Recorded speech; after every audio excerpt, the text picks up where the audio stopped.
मुर्गा, खरगोश और उल्लू की मजेदार कहानी। एक जंगल में एक बड़ा सा पीपल का पेड़ था। उस पेड़ के नीचे एक बिल में खरगोश रहता था। पेड़ की ऊंची डाल पर उल्लू का घोंसला था और पास ही एक खेत में लाल मुर्गा रहता था। तीनों अच्छे दोस्त थे, पर तीनों की आदतें बिल्कुल अलग अलग थीं। मुर्गा तो सूरज उगने से पहले ही कुकड़ूकू चिल्लाकर सारे जंगल को जगा देता। खरगोश दिन भर इधर उधर कूदता फांदता, गाजर चुराता और शाम ढलते ही अपने बिल में घुस जाता। उल्लू तो रात का राजा था। दिन भर सोता और रात को अपनी बड़ी बड़ी आंखें चमकाकर उड़ता। एक दिन मुर्गे ने शिकायत की, यार उल्लू, तू रात भर करता रहता है, मेरी नींद खराब हो जाती है। सुबह मैं सबसे पहले उठता हूँ, फिर भी थका थका रहता हूँ। उल्लू बोला, अरे मुर्गे भाई, तू भी सुबह 4 बजे चिल्लाना बंद कर दे।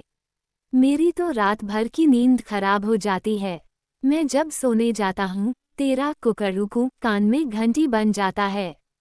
खरगोश दोनों की बात सुनकर हंस पड़ा, तुम दोनों पागल हो। मैं तो दिन भर मौज करता हूँ, रात को चैन से सोता हूँ। तुम दोनों अपनी अपनी आदतें बदल क्यों नहीं लेते? मुर्गा और उल्लू एक साथ बोले, तू चुप रह, तेरी तरह बिल में घुसकर थोड़े ही रहना है। फिर तीनों ने मिलकर एक योजना बनाई। तीनों ने तय किया कि एक एक दिन एक दूसरे की जिंदगी जीकर देखेंगे। पहला दिन, मुर्गे वाला दिन।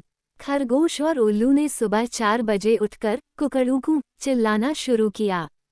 खरगोश की आवाज पतली थी, सुनकर सारे जानवर हंस पड़े। उल्लू ने तो पूरी ताकत से चिल्लाया, पर उसकी आवाज में डरावना सुर था, सारे पक्षी उड़ गए। मुर्गा हंस हंसकर लोटपोट हो गया, देखा, मेहनत का काम है भाई। दूसरा दिन, खरगोश वाला दिन।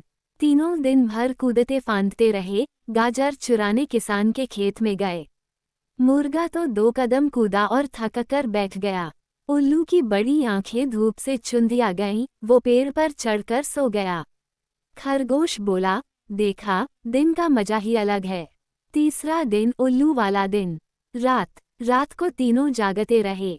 मुर्गा आधी रात में ही नींद से चिल्लाया, कुकड़ूकू, और सारा जंगल जग गया। खरगोश अंधेरे में बिल की जगह पत्थर से टकराया और रोने लगा। उल्लू खुश था, पर बाकी दोनों सुबह तक रोते चिल्लाते रहे। अंत में तीनों थक हारकर पीपल के पेड़ के नीचे बैठ गए। मुर्गा बोला, यार, अपनी अपनी आदत सबसे अच्छी होती है। उल्लू बोला, हाँ, मैं रात को राज करूंगा। खरगोश बोला, और मैं दिन भर कूदता रहूंगा। तब से तीनों दोस्त पहले जैसे ही रहे। मुर्गा सुबह चिल्लाता, उल्लू रात को करता, और खरगोश दिन भर शरारतें करता। पर अब कोई शिकायत नहीं करता था, क्योंकि उन्हें समझ आ गया था, हर किसी की अपनी घड़ी का समय होता है। नैतिक, दूसरों की जिंदगी जीने की कोशिश मत करो, अपनी जिंदगी अपने तरीके से जियो। Please like, comment and subscribe.